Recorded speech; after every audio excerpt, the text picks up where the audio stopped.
This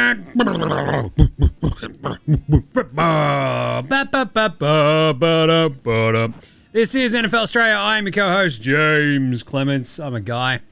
You can see me on a lot of other things. That's what happens. Here in the studio, I don't know. Feeling pretty good. Top of the division. Feeling good. Feeling great. Looking better. On the other side of this here screen is a bloke who's in possession of his NFC 1 seed, I think. He only just got home from Sunday's Southeast Melbourne Magic Phoenix win over the Wildcats, and then, you know, stumbling into pink lemonade down the road and just causing all sorts of havoc. And also, he's just spent the last 15 minutes pantsless and in the Dallas Cowboys Reddit. It is sometimes singer in a band called The Ramshackle. He's my mate. He is your mate. It's Gaz. Gaz, what's going on? Jim, it's been the most adventurous bye week known to fucking man. Quiet, it'll take a couple of weeks off. Not for the Eagles, no. It's been good. And as you mentioned, mixed in a little bit of the old NBL on the side there. So it's been a good all-round weekend for sport. There's some horse races, but I didn't give a shit about that because I was watching the Dallas Cowboys get pantsed by one Arizona Cardinals team with a backup. So, yeah, way better things to focus on this today. Well, the cool thing is we had a chaos week, right? So last week we had just all the favourites win, just smashings galore. This week it was topsy-turvy. It all went absolutely chaotic. So we're going to wrap that up in the Week 9 wrap. We had upsets, close games, brutal injuries. We're going to go through all of that as well with all the NFL news. Week 9 wrap, some yeah-nahs, which will be our half-season awards, Gaz, because we're halfway through the season now, which is still... It blows my mind because it feels like the season started 2 days ago. But also, like, this is when you need to start appreciating, like, the stretch. There's like a 4-week stretch here where you're like, yes, this is just the good stuff. Like, get us through Thanksgiving and then into the Christmas games, and it feels like the season's ending. But for now, we've got the good stuff. So we'll also have the Week 10 preview show on Thursday. So for all of the games, you know, set up for you on Thursday, make sure you're all over that on YouTube and in your podcast feed. So let's get into it. Episode 139 of NFL Straya. Let's go! And I don't know how I am gonna deal with it.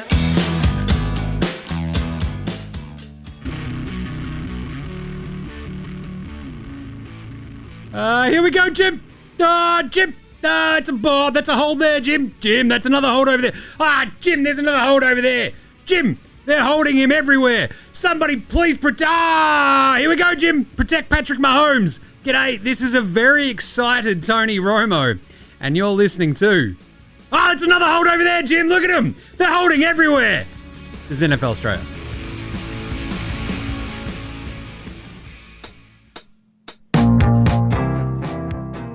All right, guys. Tony Romo got a bit excited during that Bills-Chiefs game. A little bit. I don't know if you need to carry too much water for a Kansas City Chiefs team that already gets like every single call from the refs. But to be pointing out like almost non-existent holds on a play. And it's like, Tony, you don't have to ride for him, bro. Like there's enough folks out there already doing a bit of the riding, you know? So you can just pump your brakes and settle down and just concentrate on calling the games. But anyway, what a wild week it was. So I think I mentioned this at the start. I think last week we had... I think it was like 11, maybe of the sort of 12 games or whatever we had last week, I think it was like 10 were more than double digit. I think we might have had 1 or 2 non-double digit scores in the end. And this week, until today, I think we're at like 9 of 11 were 1 scores this week, which is just a chaos flip from... Especially when you looked at the matchups, right? Because I went into this matchup... a bunch of underdogs. There was a lot of fucking projected double-digit fucking favourites, right? Including the biggest underdog upsets since 2023, I want to say. So, Not bad. But it was pretty cool. And it obviously, really threw a spanner in the works if you were, I don't know, betting on some of these games. Jeez. Anyway, we got a new field goal record set. That was fun. I love... Like, it's a really cool record, the field goal, because you just like, it keeps just obviously getting bigger. That's how records work. But like trying to conceptualize and visualize like 68 yards and where you just need to get onto a field. So I can kick that. Like, that's awesome. Like, we'll just go, my field goal kicker can kick that from there. That's going to be awesome. That's 3 points every time we hit that pass. Like, that's pretty awesome. And, like, once we get to 75, should we just finish football? It's fucking, surely it's not possible. I know they've cut with different balls and all this sort of stuff, but it was very lucky, the kick. Like, it had to go very, very flat. Because we Let's also put it that way. like, Go over there. He's got to get over 2 lines of fucking 6'7" dudes fucking jumping and sticking their arms up. and Brandon Aubrey like tried to match it today and just sailed it wide left. And you're like, thing is, his was like right up in the air, no problem. Like, and it just, the way he kicks is just picturesque, right? That's just so casual, just dun dun dun bang. It's very cool. But anyway, good on Cam Little. 68 yarder. That is awesome. Yeah. Absolutely legendary gear. I mean, it's kind of how they end up winning the game. That and Trevor Lawrence and his sneaks. But still, I don't know. The other sort of big news is we sort of hit on that. The big upsets. Fraud Watch, I think, is loudly blaring the alert. We love pressing a bit of Fraud Watch around this time of the season. I think we haven't actually had to jump on it this year. Usually we jump on it pretty early. Yeah. Like week 4, week 5, we're like, frauds over there, frauds over there. You're a fraud, you're cool, fuck you, I'm out, right? But now, with Indy losing to Carolina, Indy losing to, how have I just blanked on that completely? Green Bay losing to Carolina, and Correct. Indy absolutely cooking it against Pittsburgh and just looking abysmal. You're like, hang on a minute. Do we have a couple of big-time frauds at the top of both the AFC and the NFC, Gaz? What do you reckon? Yeah, well, there were some surprises at those ones that were expected at the top, and as in no one expected Indy. And then we kind of, the whole Green Bay thing is rather scary because they came out red hot out of the gates, and that's kind of what we expected. And then they've just kind of been mediocre ever since. So they're very far up there with that fraud watch. Indy's above expectation, and that defense for the Steelers, we'll get into that a little bit further, but they actually showed up, which they haven't been. And they actually looked fucking tough again as a Steelers defense. So I'm not too worried about the Colts, but fuck. On that other side, the offensive line for the Lions and the that Packers team. Yeah, I mean, because we're not going to be doing nars sort of on any of these teams, really. So I guess we could just, like, we tend to look at the playoff picture and how's it all, developing at the moment. Yeah. And the top of the NFC is absolute chaos. Like, you've got your team as the 1 seed at the moment, 6-2, but we have Tampa Bay at 6-2, Seattle 6-2, the Rams 6-2, but the Packers just in there with this stupid tie wrench, 5-2-1. And the fact that they tied with Dallas still looks like the dumbest thing that's happened this year, right? Apart from the Raiders beating the Pats in week 1. Anyway, just imagine if we didn't play that game. And then the Steelers game as well, Gary. But anyway, and the Lions, I mean, the Niners have got an extra loss there, 6-3, but they've still got 6 wins under their belt. And we hit on this last week, right? Like whether or not the NFC playoff teams are kind of set. The tricky part is with the Lions losing that game, they're now 5-3. And just behind them are this Bears team with this crazy easy couple of weeks coming up. Then their schedule gets chaos, but they're 5-3. And my beloved favorite story of the year, giving us the best meme of the year by far, which is the Carolina Panthers at 5-4. Amazing. And the Kansas City Chiefs 5-4, giving us the meme, the John Daly Tiger Woods meme, where it's Tiger Woods, KC 5-4, John Daly, or chaos. Carolina Panthers 5-4. It's just nothing better. I love a verbal meme and I love explaining them. There you go. But the NFC, like this is it. We've still now got these chaotic sort of teams just hanging out outside the top 7. Where what could happen with the Bears? The Vikings are now 4-4. Dallas look cooked. Arizona are 3-5. It's just a long way to come back from there. The Commanders, you reckon, are now done. But the NFC playoff picture just got a little bit jankier. And the AFC, you've got 5-win teams all the way down to the 8 seed at the moment. And then the drop-off hits. And thank God that drop-off is the Houston Texans, because I'm going to get to this later, but I am terrified of playing them in the playoffs at any point. Like, that defense is just... yeesh. Anyway. The second half of this season is going to be out of control for... I know it was that way last year with the North, where whoever didn't finish in the 1 seed was going to drop to what, the 4 seed? Or I think they dropped to the 7 seed, didn't they? Right? Yeah. So there was it was just absolute no. So the Lions, they still got, they were the 3 or 4, the top seed outside the top 2. Yeah, so they still ended 5 then, right? Yeah, the fifth. Yeah. So. And that led to the whole arguments about should it be purely on record rather than just the division winners getting that and getting a home game. But we're looking at the entire NFC North 500 or above, and 3 of the West, not even just close, at least, 0.66. So at least 6 wins out of 3 of those teams. Like, fucking hell, it's going to be a tight race at that top there. Yeah, so last year we had... Yeah, as you said, the Vikings and the Eagles play that last week or whatever, or was it Lions? No, it was Lions and Vikings, wasn't it? I think in last week, and so Lions win that, so they go to 15-2. Vikings are 14-3, and the 5 seed behind 2 10-win teams in the Bucks and the Rams, which is just chaos. But I mean, I don't mind rewarding the division winners. I'm still okay with it in football because the divisions actually matter. Whereas 100% in the NBA, no one gives a shit about divisions, whereas NFL, it actually matters. You play far less games. There's plenty of room for this NFC North to, a team or 2 teams to drop off when you've got so many division games in the second half of the season. Yeah. Looking at you, Chicago. Spicy. Right. Before we get into the injuries, we've also got some trades. All of the players have gone to the Eagles. As I said, it was a good week. Like, this is Howie season, right? We've got 3 days to go. Like, I don't know if any of these guys are going to work out. Look, Jalen Phillips from Miami was really good before he tore his Achilles last year. Started to come back. I think he's got 3 sacks in his last 4 games or something like that. Starting to properly come back. He should fit in within our secondary has been exposed because our pass rush has been dog shit. So considering he played for Vic Fangio, he should be good.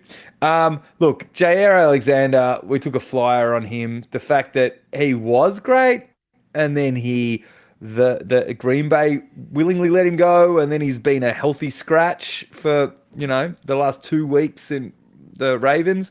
If low cost, high, could work out. And then Michael Carter, slot DB from Seattle. Fingers crossed one of these guys hits on. Good times.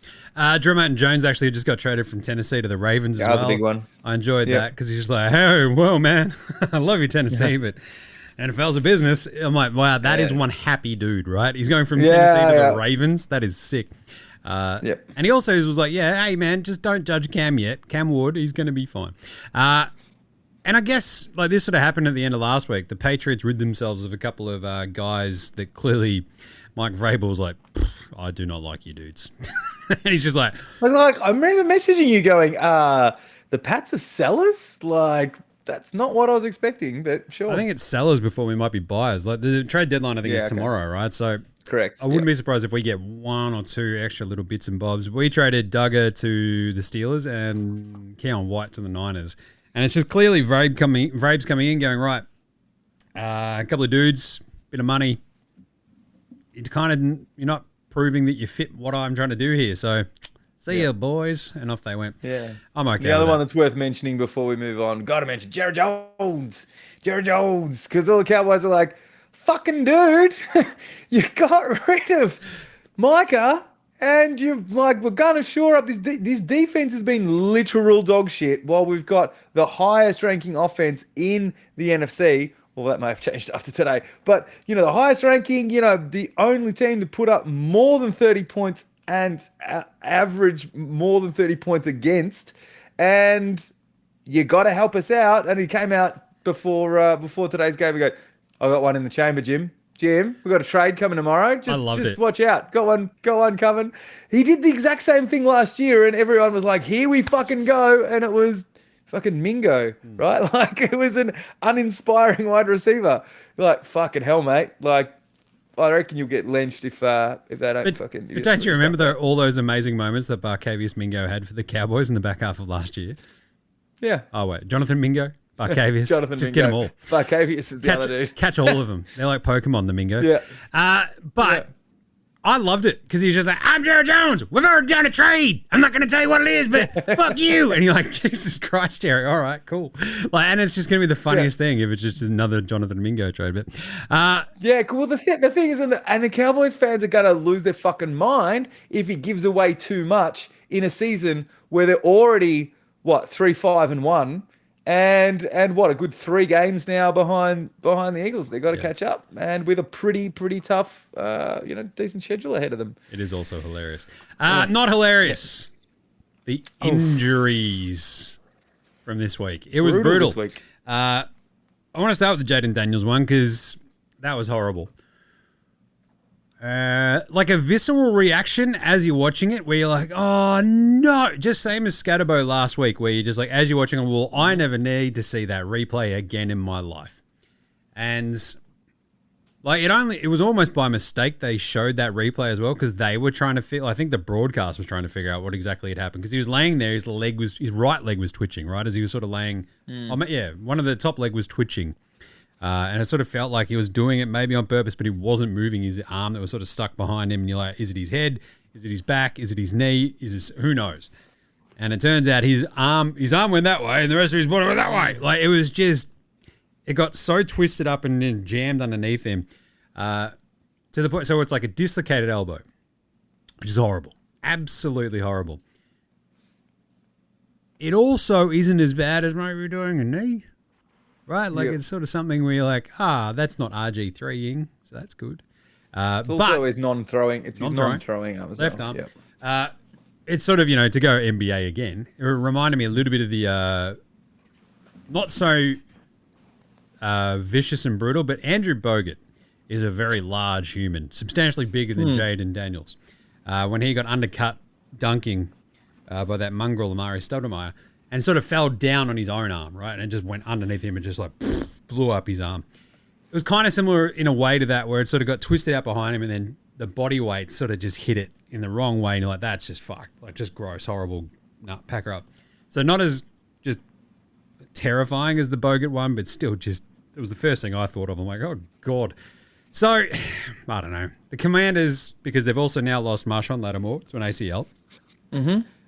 Luke McCaffrey has broken his collarbone.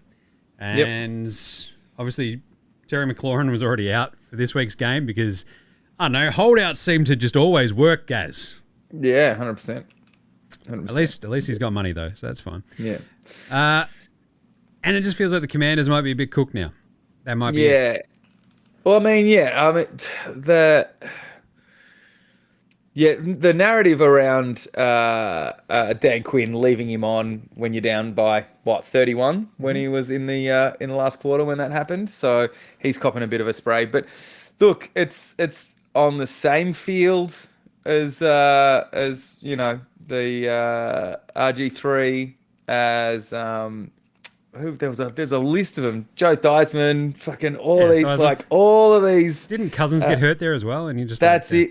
Yep. Anyway, whole bunch of list of players and around the same thing, and it was around the same line that RG3 was around the same distance that he went down, and all this sort of stuff. But obviously, a completely different injury, and it's going to come back. But you've got to think, even if he comes back, like this season will be gone. Too many injuries, and they did fly very close to the winner. We've mentioned this a couple of times, where they've got a bunch of dudes at the end of their career. And they're just trying to milk a little bit more out. And now, they've flown close to the wind, and here we go. But the reaction on, guys like Zach Ertz, who, like, he's, to realise that that's the season done. He was, that offense went through him. And, it's going to be real tough. Yeah, it's just, I'd be trading everybody, go full tank mode and just, like, rebuild from here. Yeah, rebuild around him. Yeah. The other one, CJ Stroud copped a pretty nasty looking concussion as well. It was a weird one because it looked like he just got sort of hit brutally in the chest as he was sort of going down, but he like sort of wanged his head on the ground as he got hit in the chest, so it sort of felt like a big double whammy. Looked pretty scary because it's like one of those ones like Damar Hamlin kind of vibes, right? Like right in the chest. Oh God, as he's sort of hitting the ground and just whacked, but his head sort of hit the ground, and that's where it sort of the problems came in. So that looked brutal. Mills Mafia comes in. Wasn't actually too bad, but there you go. Tucker Kraft did his ACL, which stinks because I really, really enjoyed wagering on Tucker Kraft because he's an absolute weapon. Michael Williams, the rookie for the Niners, did his ACL as well, which is very, very sucky. Joe Alt got carted off again, done for the season with he had to get surgery in his high ankle sprain, which is... That's it. That's not great. No. Puka obviously went off in that Rams game as well. Bit brutal when you needed him for 100 yards and he managed 95, but still safety first. And he just copped one in the chin. He basically fell on the ball. And it's like still down for a bit. Looked pretty tough. Went off. Came back on the sidelines. And I think after Sean McVay was like, yeah, look, if it had been really close, he could have come back on. But we thought we had it in hand. So and it's like, yes, you were kicking the shit out of the Saints. So it's all right. Yep. But you aren't thinking about my bets, Sean McVay? Come on, man. Anyway. And the other one that hit just before these games the other day was Travis Hunter hurt himself with a non-contact knee injury, but it's not an ACL seemingly, but he is on IR. So I think it was their Friday practice. He's gone straight onto IR. You're like, Jesus. And the Jags still managed to get a win. So I don't know. Brian Thomas Jr. was like a big trade name here.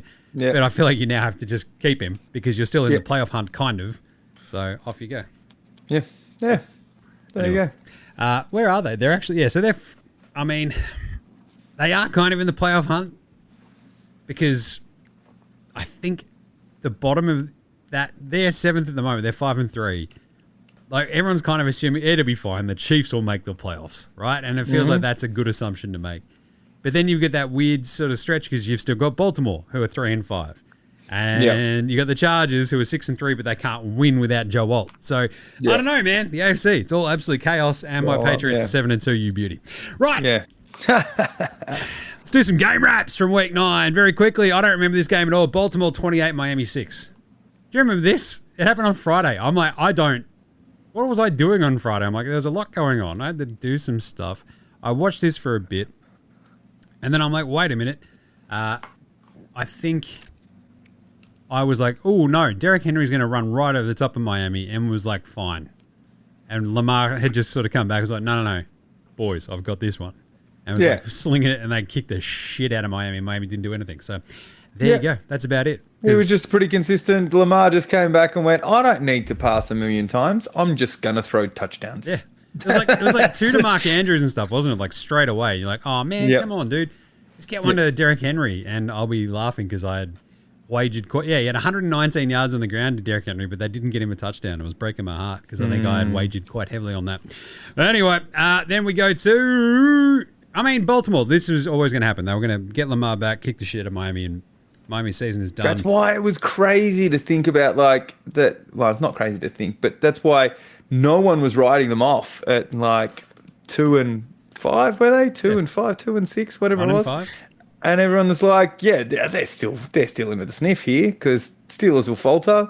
These guys will get Lamar back. Happy days. Off they go. Atlanta 23, New England 24. Jesus. Talk about sitting your pants sort of stuff. I'm sure you had a bit of a puckered butthole after that one because if Falcons have a kicking game, you're in a lot of trouble, mate. It's just as well we had the sleeper agent, Parker Romo, kicking for the Falcons because he misses the PAT at the end of the game that basically saved the game for us. Because we could not score in the second half. It was brutal because that Falcons secondary is like really solid, like really good. And there was a couple of moments where, there's a couple of moments with Drake May where you're like, what was that? Oh, don't do that. But there was also a couple of, without Booty out there as well, sort of, you're just watching this going, where's the big Booty catch? And it's just like one of them was just sailed. Damari Douglas was awesome.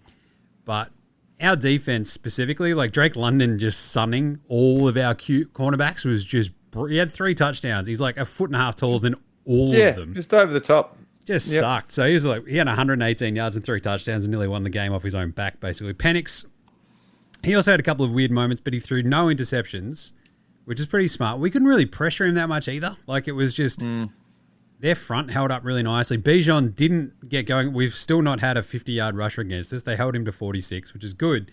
But it was just Penix is solid. London was good. But we also had a chance just to kick the ever-living fuck out of him, and then we sort of screwed it a couple of times. May's interception was horrible. He kept getting sacked and sort of just felt like this really choppy game. But like halfway through the second quarter, we're fucking killing him. And then like at the half, you're like, we're fucking smashing him. Oh, wait, we've let them score another touchdown. And this is not as comfortable as it ought to be. I'm fucking laying there at, well, we had the 5 a.m. starts this week as well, which is fantastic. Laying there and just like 6:30 or whatever and just going, I don't know about this. This is not good. And by allowing them to score like their first touchdown at the end of the first quarter and then their touchdown at the end of the second quarter, you're like, can we just not fucking do this? Like we were kicking, it was 21-7. And then we have a fumble and you're like, oh, for fuck's sake. He got sacked, fumbled it away. They get the turnover. They score straight away. It's 21-14 going into the halftime. And you're like, oh, no. We held them just at sort of arm's length, basically the rest of the game. And the interception stuff was like fucking pretty tough. The fumble stuff was pretty tough. The fact that they won this game, though, Gaz, is like my favorite thing in the world. This is a game, I've said it like a bunch of times already this season. Last year, they lose it, right? They just lose the game. Yes, they fucking missed the PAT, and it's like sleeper agent. You're giving yourself a lot of credit there, considering that they had pretty much tied up the game in 99% of opportunities. Yeah, and then we had like the world's quickest 3 and outs straight after that. I'm like, we're just giving them another chance to go back up the other end and win the fucking game. And then we managed to just hold on by the skin of our teeth.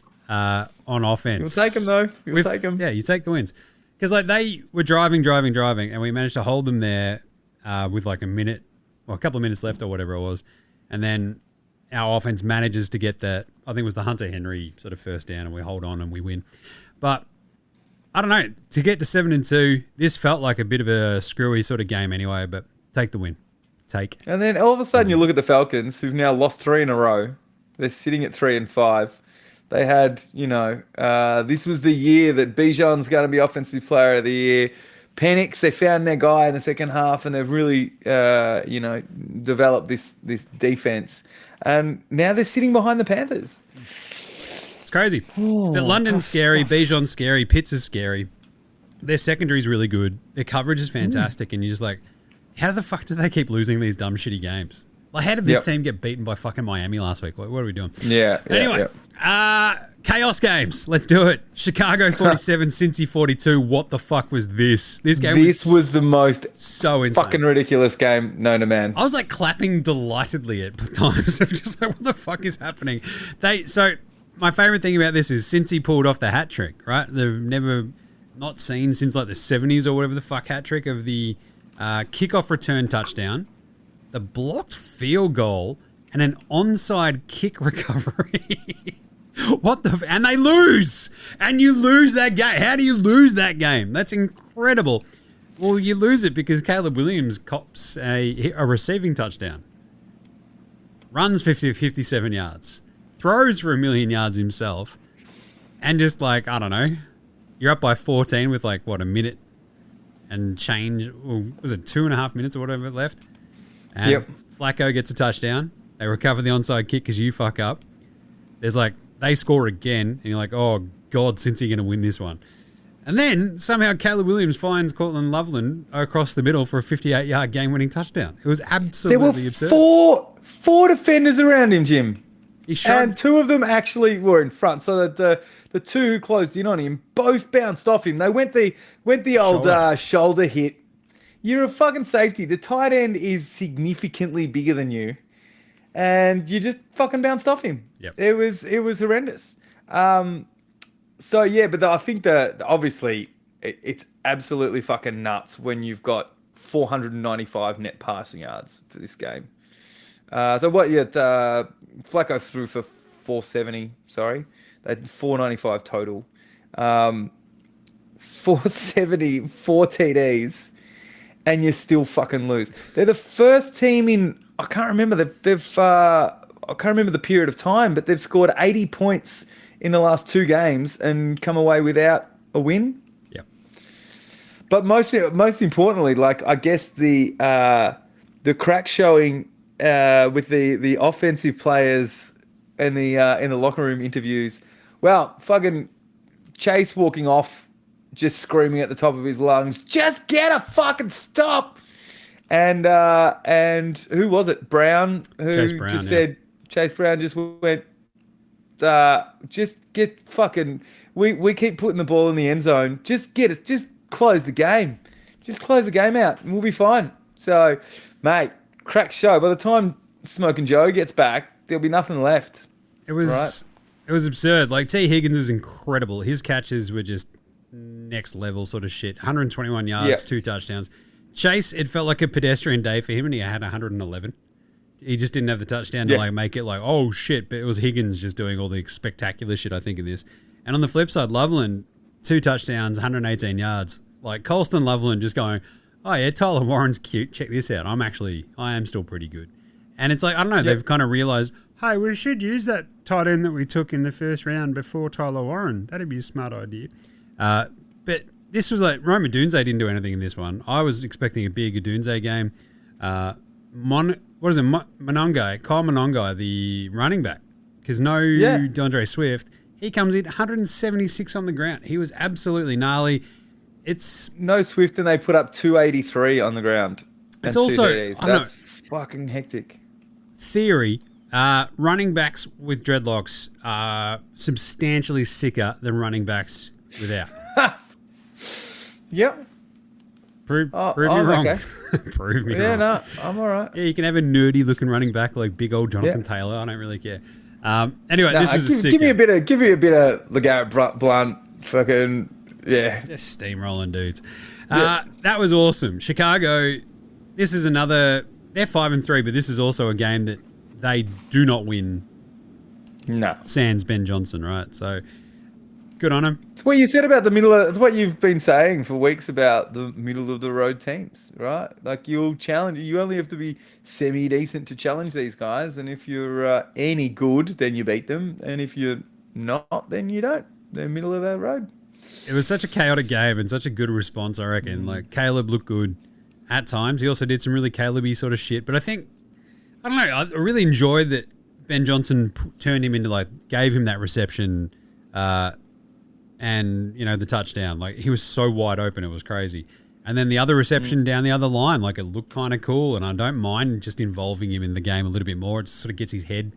Like, it feels like his football IQ is still just a bit whiffy at times, but that was good. Get him involved. Good win. Cincy. Yeesh. We'll talk about them again later. Minnesota. But some of the plays, just before we move on, some of the fucking hectic plays that Ben Johnson has just started putting into their playlist, onto their play sheet, and, like, you know, 4 different players for the Bears threw a pass. Yep. Like DJ Moore with a touchdown. Like, what the fuck? Yeah, but all of a sudden that's what you expected, and I feel like it's getting more and more complicated.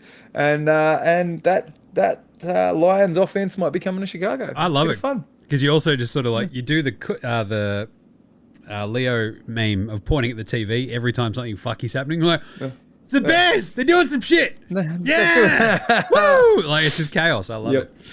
Minnesota 27, Detroit 24. What a game. That Minnesota Vikings defense, they got absolutely fucking curb stomped by the Chargers like a week and a half ago. Put the absolute hurt on the Lions. They completely bodied them, Gaz. It was wild. Like, they messed Goff up. The blitzing, the sort of change packages that they were throwing at him, Flores just was in his bag. And on the flip side, JJ McCarthy was really good. Like, the pass to Jefferson early was just fucking, kissing fingers emoji. You got TJ Hawkinson out there.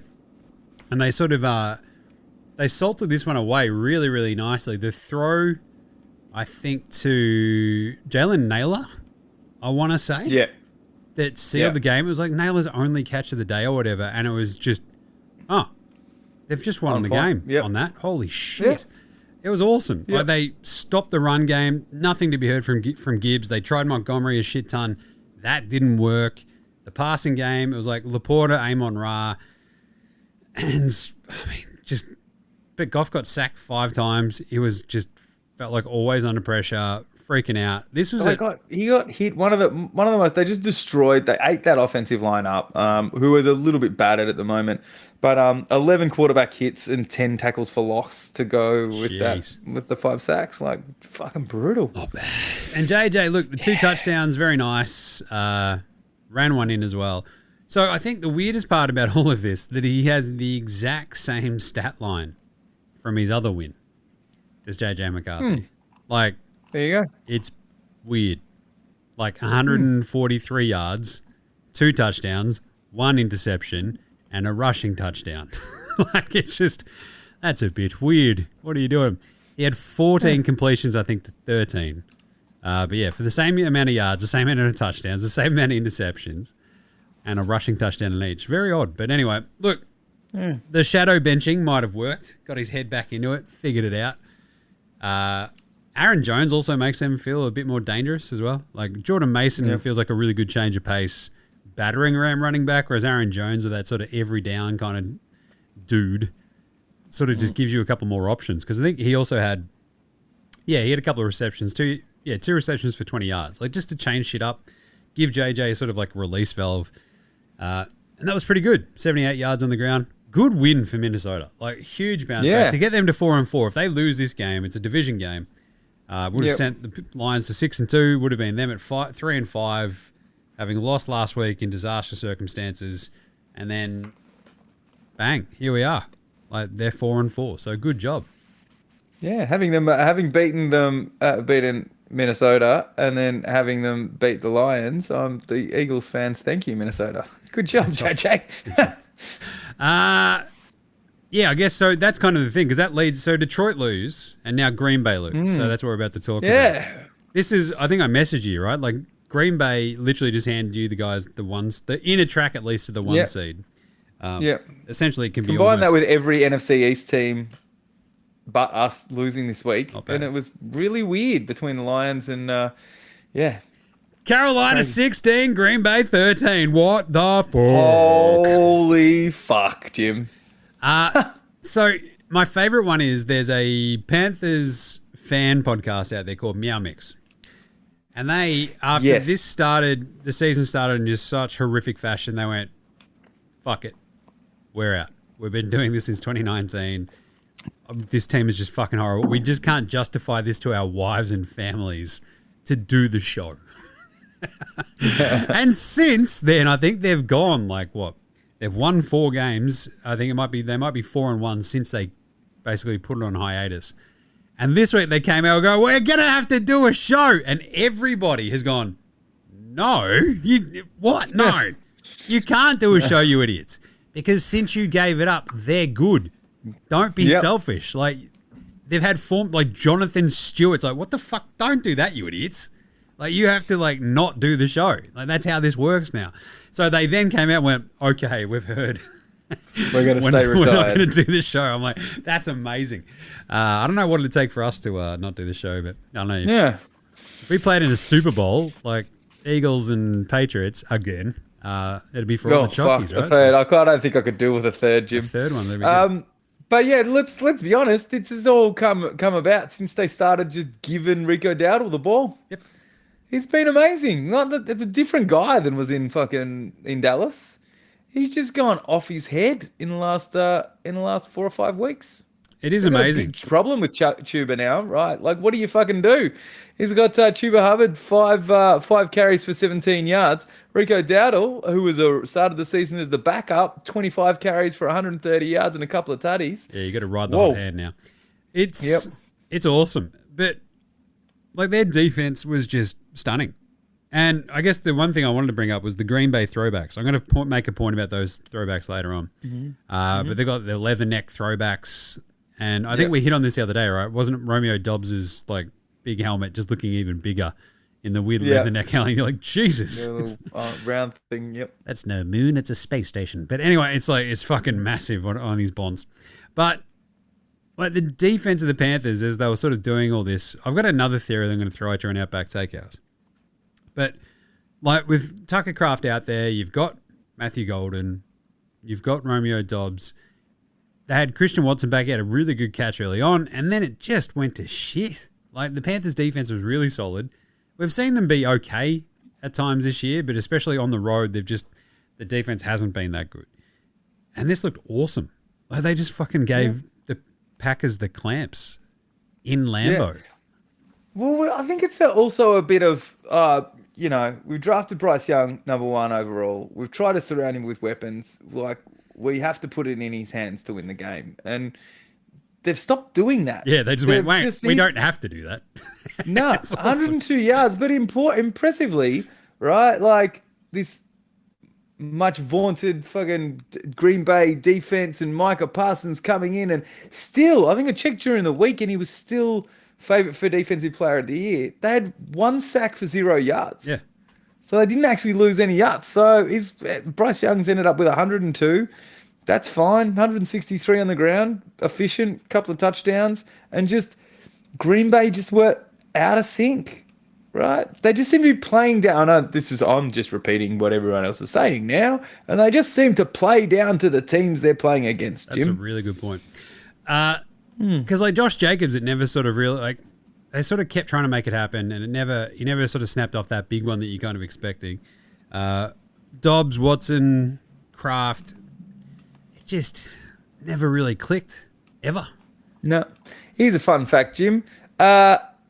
The Green Bay Packers did not punt and only put up 13 points. It's crazy, right?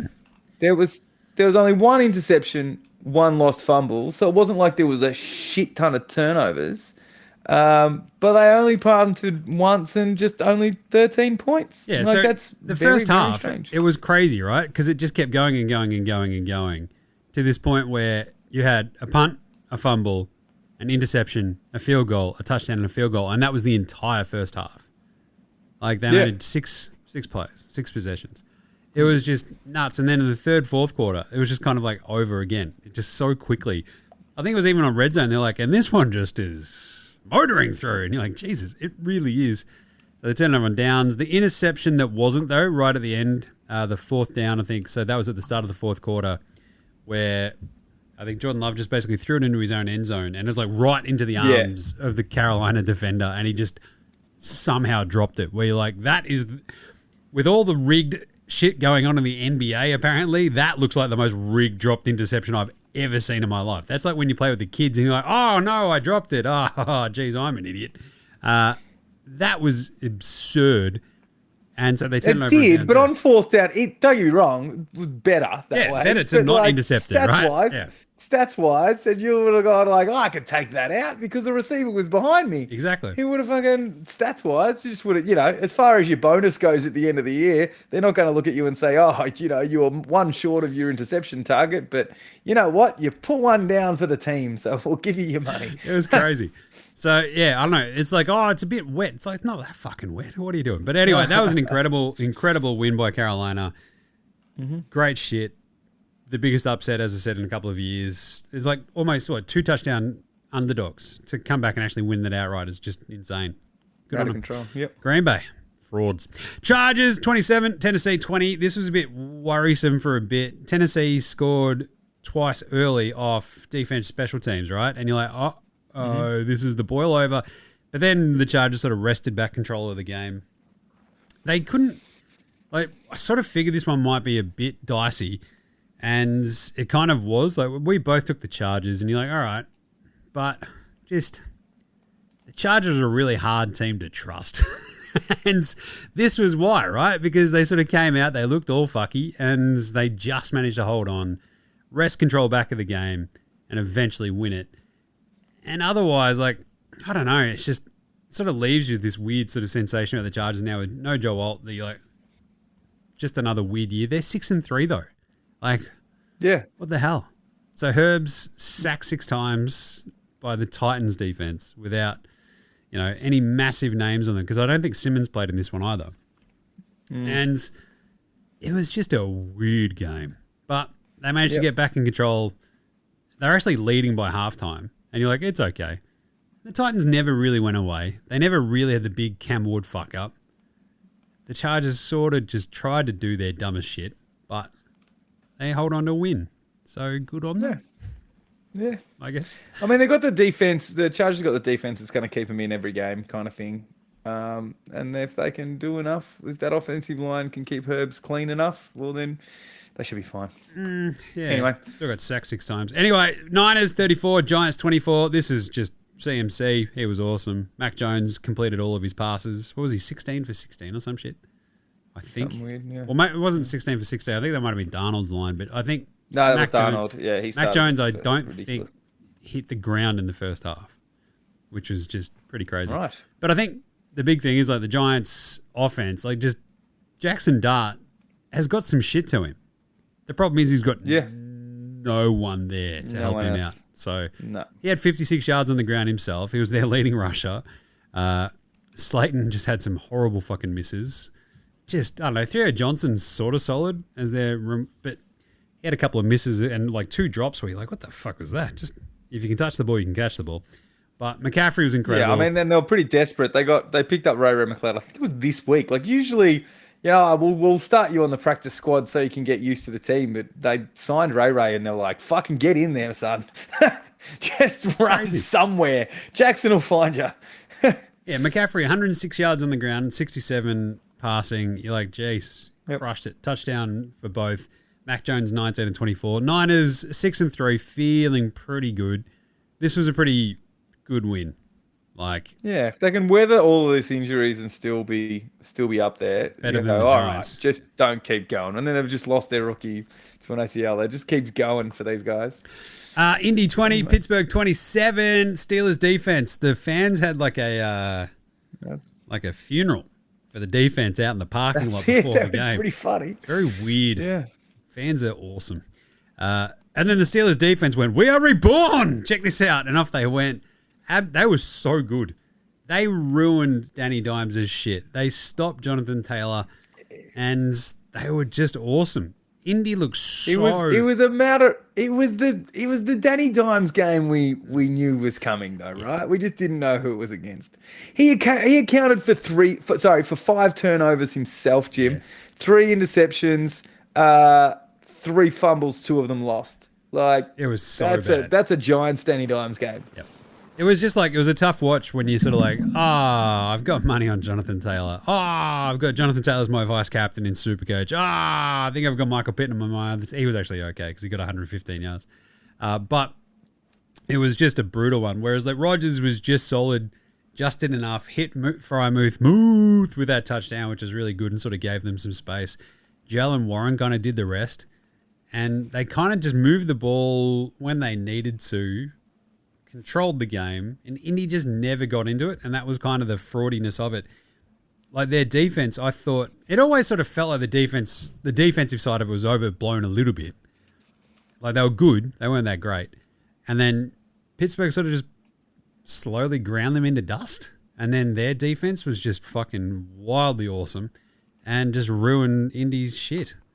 Like Taylor, but that's it. whatever. Like, while we were wrong with the picks, what we were right on is you can throw on this Steelers secondary. Yep. You know, like even with all the fuck ups, Danny Dimes still threw for 340 yards. Yep. And on the other side, like that's the craziness of it. They outgained them by Steelers had 225 total yards.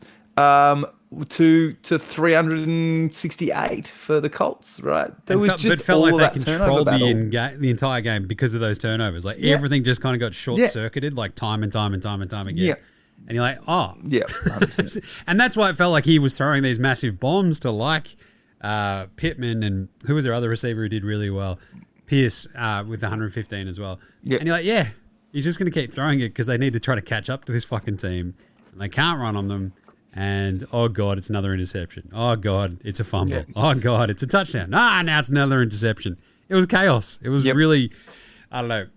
Indy are going to be a fascinating one in the back half of the season. So, Pittsburgh, great win for them. Danny Dimes turning back into Danny Dimes that we all know and love was pretty funny. And I don't know. Might be a bit of a rage trade of both of my QBs in Supercoach this week from Dak and Danny Dimes. But anyway, defensive arm wrestle, Gary. Denver 18, Houston 15. CJ Stroud goes out. He was playing pretty well up until that point. Nico Collins came back. They were targeting him time and time again without Surtain there. And Mills Mafia wasn't too bad, but like, I don't know, the Texans defense just ruined Bo Nix for 3 quarters. And then he came good again because that's just all he does now. He just turns into fourth quarter Bo Nix and is like, all right, better. It's like the, again, verbal meme, CJ coming out there to walk around, not CJ Stroud, but CJ from Grand Theft Auto, San Andreas. Shit, here we go again. Like, that's Bo Nix every fourth quarter. He's just like, shit, better win the game. He was really good. And, like, the Texans, the defense kept them in it, made them just wildly terrifying. Kaimi Fairbairn kept them in it, kicking field goal after field goal after field goal. But Denver, I don't know, this is what sort of makes them so scary. Like, it'll just click. And then he'll be hitting Cortland Sutton for fucking 40 yards or whatever. And he's just like, Jesus, they just can't be killed dead, this Denver team. And Sean Payton's like losing his shit on the sideline. I was like, fuck you, Sean Payton. Come on. It was a weirdly fun game for such a defensive stoush, if that makes sense. Mm-hmm. Yeah. Good job. So Houston, CJ was 6 of 10 before he got knocked out and looked pretty good. And Nico Collins was targeted 11 times. Jesus. 7 for 75. So, not bad. Anyway, good job. Houston, probably the most dangerous and scary 3-5 team in there. As I said earlier, I don't want to play them in the playoffs. Touch wood that the Pats make it, but jeez, they're scary. Jacksonville 30, Vegas 29 in overtime. Comes down to the wire in overtime. There's like no time left. The Jags have already scored a touchdown. Raiders have to score a touchdown to keep themselves in it. They do. They go for 2. Pete Carroll in his dotage goes, fuck it, we're going for 2. I'm either going to get a win or nothing. And they got nothing. So, but Brock Bowers is back, guys. Brock Bowers is... Mate, out of control. He's, I traded away McBride from Arizona because I was stashing McBride and Bowers, and I was like in my dynasty, and I'm like, oh fucking here we go. Bowers been out for a couple of weeks. I'm like, come back, son. And this week he went absolutely bunter. 12 receptions, his biggest game of his career, 127 yards, 3 touchdowns. Genius. Absolute genius. And they were fucking, every one of those touchdowns was different too. It was a crazy catch. And then there was running through the defense, and he was just fucking locked in. It was great. But the Jags, I mean, Trevor Lawrence, like the sort of sneaks over the goal line. It's like, well, nothing else is working. Fuck it. Like Etienne was like everywhere, but not in the end zone. It was very odd. It was just a weird game. And obviously with Cam Little hitting that 68-yard field goal, you're like, this is just like this is a classic sort of Jacksonville versus the Raiders kind of game. It's like exactly what I expect. It's going to be absolutely off its fucking head, and it was very fun. Good win for the Jags, though. Keeps them right there. New Orleans 10, Rams 34. This was a blowout from almost the time they stepped on the field, it felt like. Rams just kicked the shit. Devontae Adams just everywhere. Puka had, as I said, like the 95 yards before he went out hurt. Kyron Williams is crushing it. The Saints are just, it's pretty rough. Sure. It's a rough watch. Yeah, rookie QB against that defense. Yeah, they start Tyler Shuck. So Tyler Shuck, but then they just throw Taysom Hill in there a couple of times just to do Taysom Hill fuck shit. And it kind of works. It looks a little bit funny, and then you're like, yeah, you're still going to get your heads kicked in, though. So it was 20 to 10 at the half, and then the Saints didn't score again. And, yeah, I don't know. Kyron Williams, 114 and a touchdown. Devontae Adams, his specialty now is just like a couple of touchdowns and 60 yards. So good on him. Rams looking dangerous. Kansas City 21, Buffalo 28. The big banner game, guys. This was pretty big. Buffalo kind of fucked them up. And it actually feels closer. The score was closer than it actually felt. Yeah, but that's it. Talk about puckered buttholes. That was every Bills fan down the back end of this game where you're like, here we go, Jim. Here we go. And you're like, all right, Tony, fucking settle down. Mahomes, 0 touchdowns thrown. Pretty crazy. Kareem Hunt runs one in. Rashee Rice runs in the other. Weird game. Like, he ends up with only the 1 interception, but it felt like there was about 87 of them potentially out there. Sacked 3 times. Josh Allen only throws for 1 touchdown. 0 interceptions. But he and James Cook just every so often would just go, all right, boys, we're just... Check this out. Josh Allen runs in 2 touchdowns. Cook was everywhere. Dalton Kincaid was a problem. He had that big, awesome catch and touchdown down the right-hand side. You're like, yeah, I feel like Kansas City, you will eventually sort of slow this down. They did drag themselves back into the game. Just wasn't quite enough down the stretch. So, what you had, was it the Patrick Mahomes like arm punt towards the end, and you're like, oh yeah, this is all just going a bit sideways. And Desperation. yeah, the Bills, they sort of hold on. It's hard though, isn't it? Like you watch these games, like this still doesn't fucking matter. Like beat them in the playoffs. We just don't care. We just don't care. You've got them in regular season, and then everyone will pat themselves on the back, and then they'll still get you. Yeah. But yeah, the most 15 QB hits for this defense. It's the most Mahomes ever been hit in a game, and he looked it right. He was rattled, less right? than 50% completion. He was only 15 of 34, no touchdowns. Like bit tough for Patrick out there. It was super sketchy. Yeah. It was a weird game. So they missed the field goal towards the end of the Bills, and you're like, oh god, here we go, Jim. Down 7 still, and you're like, oh, this is surely 22 seconds is, we know that that's enough time for Mahomes, and they don't get there, and you're like, all right, cool, game over. Fun one, though. Like, I think the way that we've built up this rivalry is really cool. Like, it's just, obviously the way the history sort of sits on it, but it doesn't really feel like a giant rivalry until the Bills actually fucking beat them in the playoffs. Yeah. Like, there's nothing really riding on this game beyond the Bills continuing to stay as a top 3 seed. So, yeah. Anyway, Seattle kicked the fuck out of Washington. JSN's awesome. 38-14. Commies were out of this really quick. Seattle are kind of terrifying. Like, to go west to east and do this. But the Commanders, like, it sort of did feel like, as we hit on, like House of Cards sort of shit. And this was over quick. Yeah, the Horton touchdowns. Yeah, JSN just fucking everywhere, catching everything. He was awesome. And Seattle just looked good. Their defense is solid, more than solid, kind of terrifying at times. And you're like, oh, geez. And Commanders just couldn't do anything. So, yeah, like you referred to earlier, Darnold completed his first 16, I think it was, 16 for an straight. incompletion. Ended up 21 of 24 for 330 and 4 TDs, Jim. But I think JSN's sitting at like 900 or something. Like he's on target midway through the season. He's actually on target for, or not on target for, but he's within spitting distance of a 2,000-yard season. We'll see if that keeps going. But he's literally everywhere in every game. So awesome. Yeah, I love him. Absolutely. I loved him going into the season. I managed to snag him in a bunch of my fantasy and Supercoachy sort of stuff, and he's unreal. Yeah. And then finally today, Arizona 27, Dallas 17. How about them Cowboys? Dak was just... Like, Dak will do this, won't he?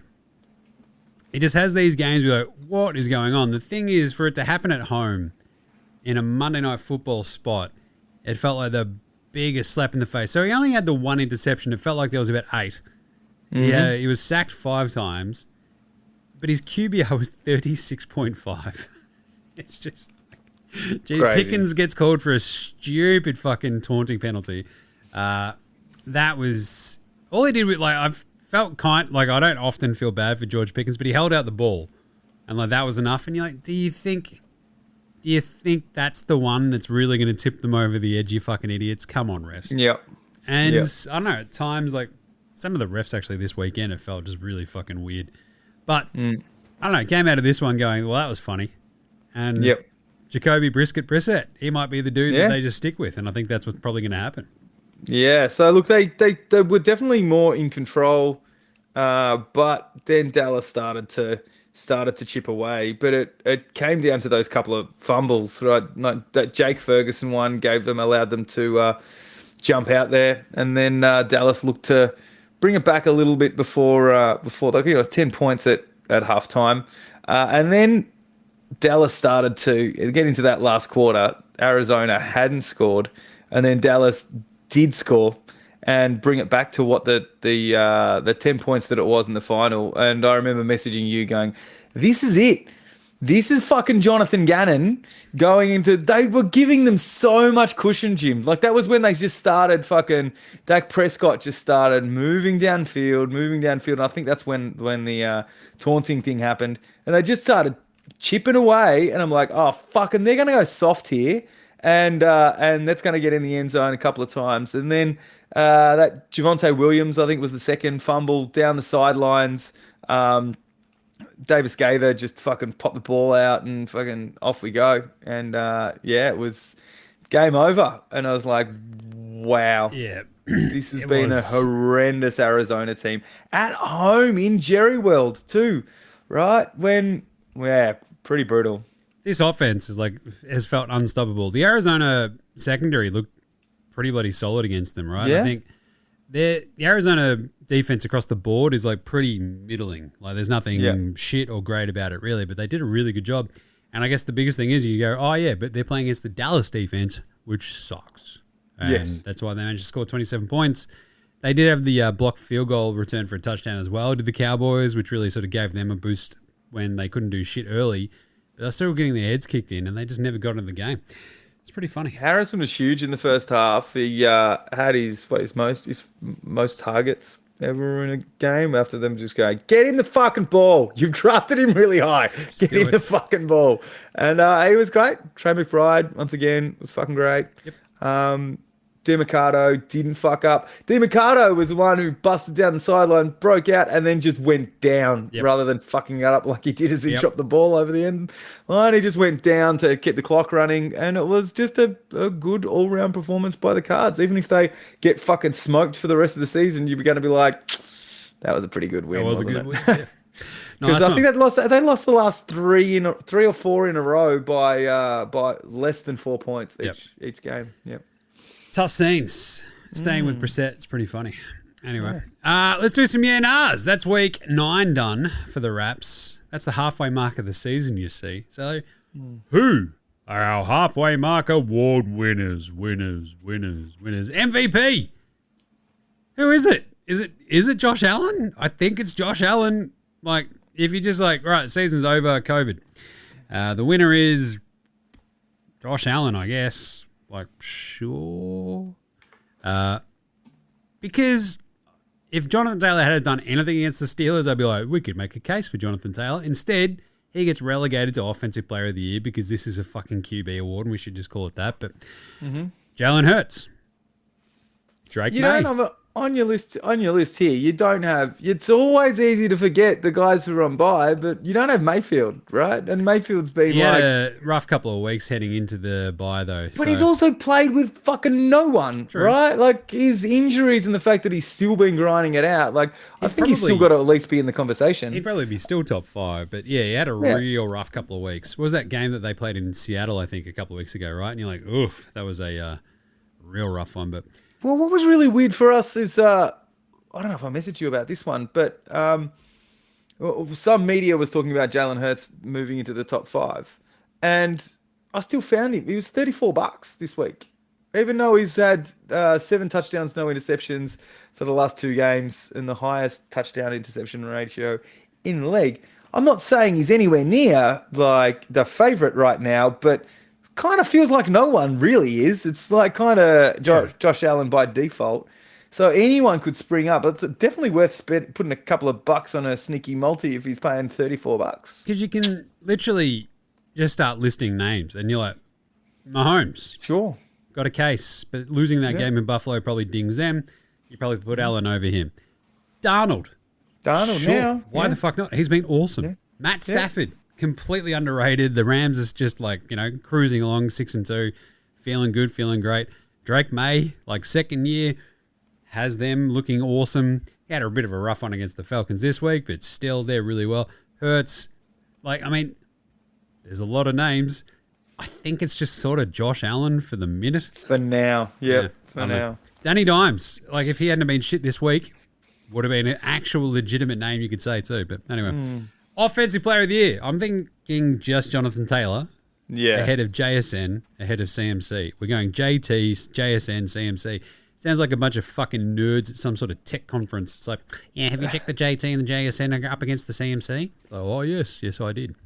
It'd be really, that was not English. Be really interesting as we've all been talking about how the Colts go in the second half. They're their schedule stiffens up a little bit. Will be hard to see where. Be interesting to see where JT goes for the rest of the year. But I put a couple of bucks on the JT Jalen Hurts double and paying fucking pretty handsomely. Not gonna lie. Not bad. Don't mind it. Defensive player of the year, Myles Garrett just keeps sacking everybody. He was on a bye this week, right? He's just crushing it. And it was kind of weird, as you said, like Micah Parsons is still up there in like the actual betting markets. I didn't even have him on my list. I had Will Anderson second, TJ Watt third, Hutchinson fourth, and Casa Benito, aka Nick Benito, in fifth. He's been really good for Denver. So, yeah, it's a kind of a weird one. It's just weird that Micah Parsons just gets so much name recognition. It's like, but the Packers are not that great. What are we doing here? No. Yeah, but to the point about Indy as well. So they now play the Falcons at home this week. Then they got the Chiefs, then the Texans, then a pretty big Jags game at the second week of December. So Jags, then Seahawks, Niners, Jags again, and Texans to finish off the season. That's a really 7-2. Who knows where the fuck that team's going to end up? Yeah, exactly. Anyway, Coach of the Year, not Dan Quinn. No. Yeah, better leave my star QB out there at 31 points down halfway through the fourth quarter. Just real good coaching. The fact that he came out and admitted it, then, whatever. And then comes out, oh, yeah, I missed that one. Whoops. Did you really, though? Good job. Like, Come on. For me, it's probably Steichen, Vrabes, Mike McDonald. Yep. In whatever order. Because I don't mind what Seattle are doing. Obviously, Steichen has that indie team looking awesome, and Vrabes has come in and completely changed the Pats' trajectory up against this shit schedule. So the lid is on. Like if these guys keep going, I mean, all of a sudden, this offense for the Bears keeps improving.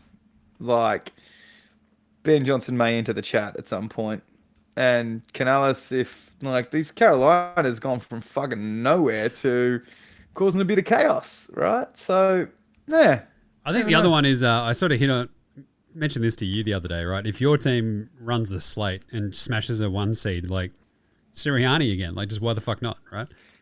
He pisses off a lot of people, though. Really like does. I can't see, and no one claims it's like he just doesn't come across as the guy where he's the mastermind, right? It's how we getting the players and Vic Fangio on the defense. It never comes down, and I'm not saying Dom. that it should. I think most of it's Big Dom. But yeah, it's Big Dom. It's pretty much Big Dom, isn't it? Yeah. Offensive rookie, probably Jackson Dart's almost unbackable at this point. Egbuka on bye this week. He was already carrying a hammy. He had a quiet couple of weeks prior to that. Tyler Warren has also had a couple of quiet weeks as everyone's gone, wait a minute, we can't let the rookie tight end beat us every week. So it's interesting to see how he bounces back. For me, it's Dart. Defensive rookie. This one's a bit harder, right? You had Makuba, Jihad Campbell for your Eagles. Abdul Carter has been really good for the Giants. He's at they've got like this litany of riches for the Giants. So he is like, cycling in and out. But I don't know, it's kind of an interesting one for defensive rookie. Yeah, Makuba keeps making he makes these awesome plays and then he'll just make these head scratches. Jihad Campbell, I had at the beginning of the year. The thing that I was why I had him over Carter was purely because of the amount of riches on that defensive line, with Burns and Thibodeau and all that sort of stuff for the Giants. Like, it's going to be hard for him to stand out. Yeah. Don't get me wrong, Jihad Campbell walking straight in next to Zach Bourne and all that sort of stuff. But not much. There wasn't much next to him. So, Campbell's still... I put money on Campbell at the beginning of the year, and I think he's still tracking, second, I think, in the odds. But I don't think Makuba's up there. Protector of the year still goes to Tony Romo and the Kansas City Chiefs. Look at that hold here, Jim. That's pretty crazy. Comeback player of the year, Dak, Mac, Flack, or Hutch. Dak probably cooked that. Flacco, I don't think he was actually injured, so I think it's McCaffrey. Maybe. Yeah, Hutch. This defense hasn't been I thought it was going to be Hutchinson, fucking hands down after the first couple of games, and he still might get there. But Dak's good story, and getting this offense where it needs to go. But fuck, if they don't make the playoffs, it's pretty hard to give it to him. There you go. That's all the awards for halfway through. Feels about right. Yeah. I don't know. Bit of a weird year. Especially with the AFC, right? The way that it's like you're going into this season, it's only the Chiefs, the Bills, and the Ravens, and that's it. And they're all sort of just a little bit janky. Instead, it's like the Colts and the Pats. And you're like, what the fuck is happening here? Anyway, it's not the mid-thousands. And the NFC, like, yeah, Eagles are good. Packers are almost unbackable there. It felt like after that first week or two. Now it's all sort of just getting clumpy again. It's weird. All right, good bloke of the week. Who are we going to buy a beer after week 9? Cam Little for setting the field goal record. Love that. He was so happy with himself as well. It's like it's indoors. I reckon there should be separate rules, but that's all right. Colston Loveland and Caleb Williams and Kyle Monungo. I really enjoyed that Bears game a lot, and it was kind of neat. Caleb's just a weird cat, and it would be just good to sort of see him get like 4 just solid games in a row where he just doesn't fuck up and do dumb fuck shit. That's all I ask. But anyway, Mercedes Lewis played yesterday. Do you know that? Did he play? I'd heard that he'd been signed. He got in, and he's 41 years old. He's the oldest tight end to ever play in the NFL. It's like, did he actually catch? I don't think he actually had. I don't know if he actually had a catch. I think when he has a catch, he's only the 3rd player over 40 to catch, because Jerry Rice played into his 40s and Tom Brady had 1 reception in his 40s when they did a Philly special, and yeah, so he'd be the 3rd player ever. It's pretty impressive. Yeah, I think he got out there, but I don't think he had a catch or anything. So, but still pretty cool. Good on him. And like that's also the one where you're like, oh, geez, I need a beer after that. I'll tell you what, doing some running. Anybody else that you had for buying beers there?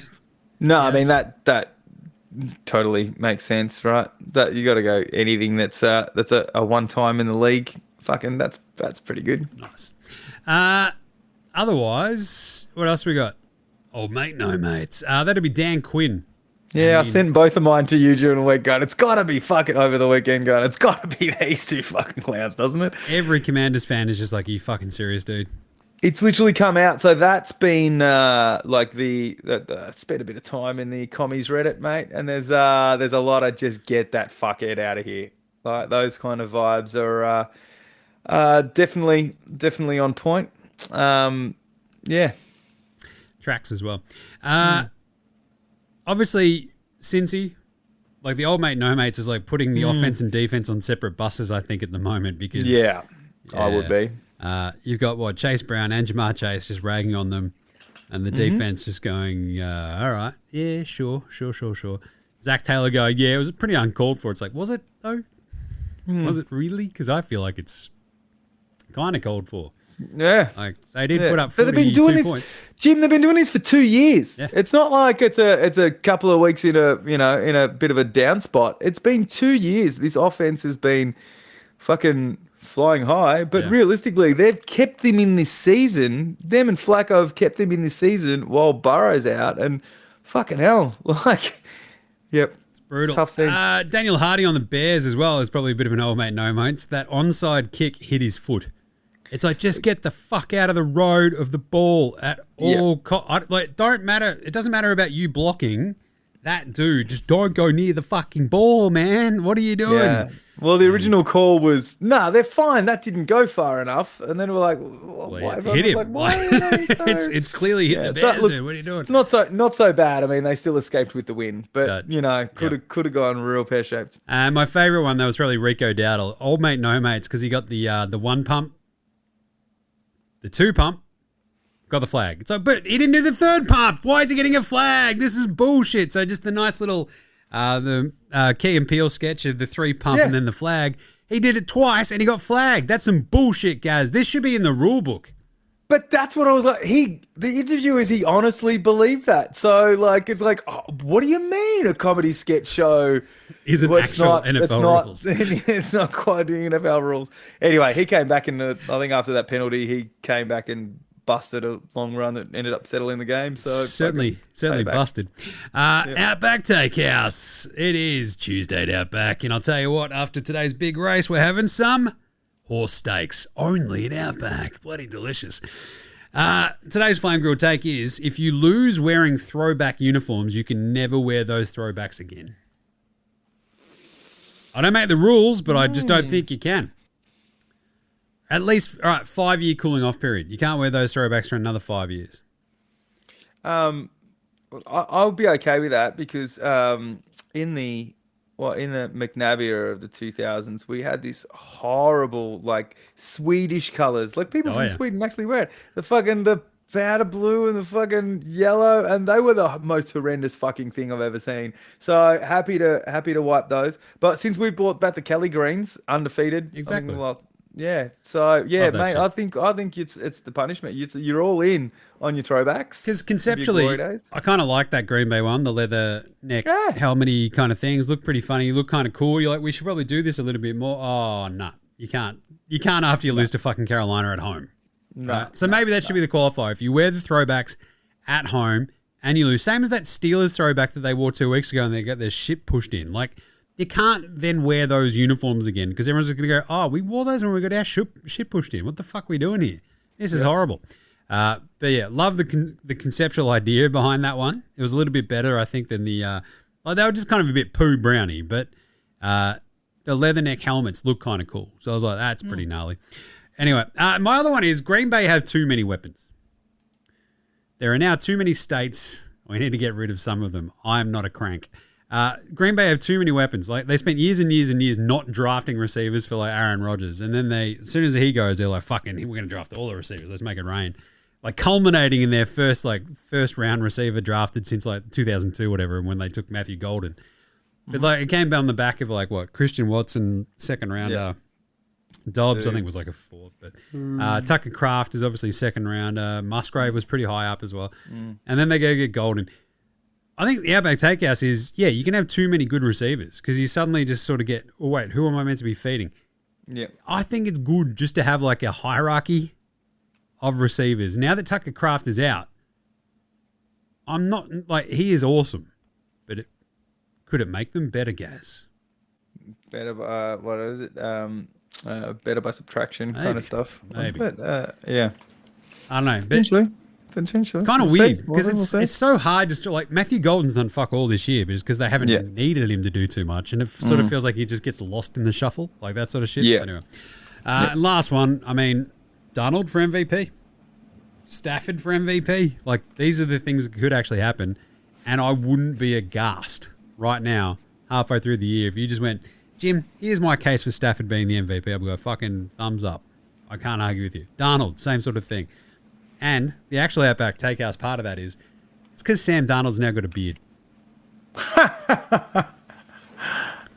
He's got a big case of doof face without the beard. With the beard, in the Pacific Northwest no less, it looks like he could be in a band. I'm fucking here for it. I love this version of Sam Darnold. It rocks. Like, he could be actually like one of the guitarists in fucking Pearl Jam. Like, I'm here. That's cool. He's just not a nerd now, is what you're saying. Just not a massive, weird, doof-faced nerd. Yeah. Anyway, good stuff. I also not really Outback Takehouse, but I'm so fucking terrified of that Texans team somehow making the playoffs and us having to play them in the first game or some shit, because that defense is fucked. Yep. Anyway. But their offense is just janky. It is. It's on and off. It has been since week one. Anyway. Aussie Outlook, Aussie Battlers of the Week. Anyone that stand out for you this week, Gaz? Mine was just Mitch Wish. Jordan Mailata had a break. Mitch Wish had a big game. Yeah. It's pretty fun watching him out there booting it for the Bills. Kind of fun. That was about it.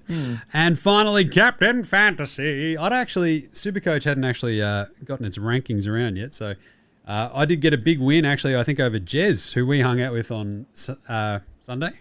Yeah. Yep. Which was good.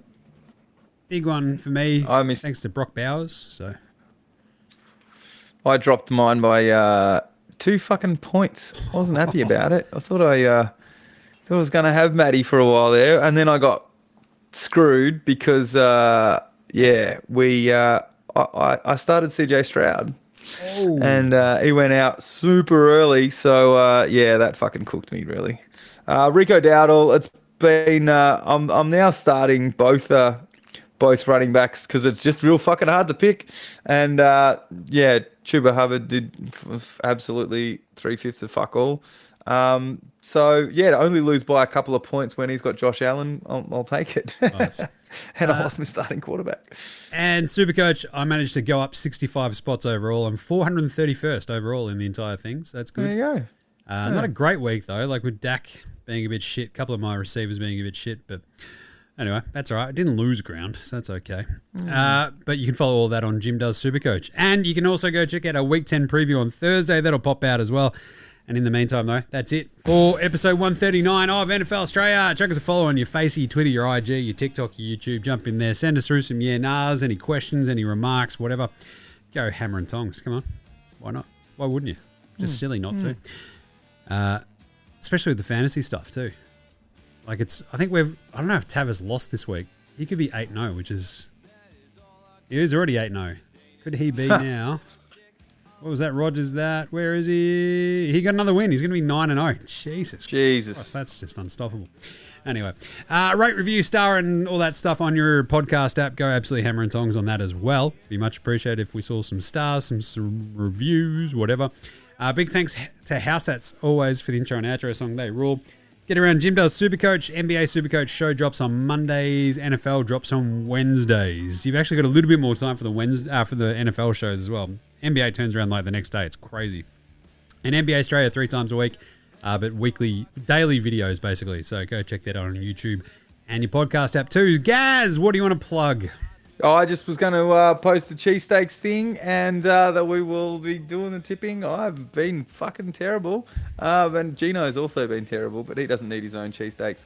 And the other one is, I think are you going to be attending the local derby? I'll be at the Phoenix Melbourne United game on the NBL. Both Melbourne teams are up the top of the NBL this year, which is a little bit spicy. I like it. I'll be there. It was awesome being there on the weekend, taking both the squids. Yeah. First time for the baby squid, which is good. Ah, there you go. There you go. You had a half decent time. Oh, mate, I got a lot of knuckles and high fives from the baby squid. So yeah, it's good times. He seemed to be having fun. Deleted a hot dog in record time. It's just like that was gone. Jesus. Anyway. Yeah. All right, that's it for this one. We'll catch you on Thursday for the picks and preview for Week 10. Until then, we'll catch you in a bit, you dickheads. See yous. Later, Hosen.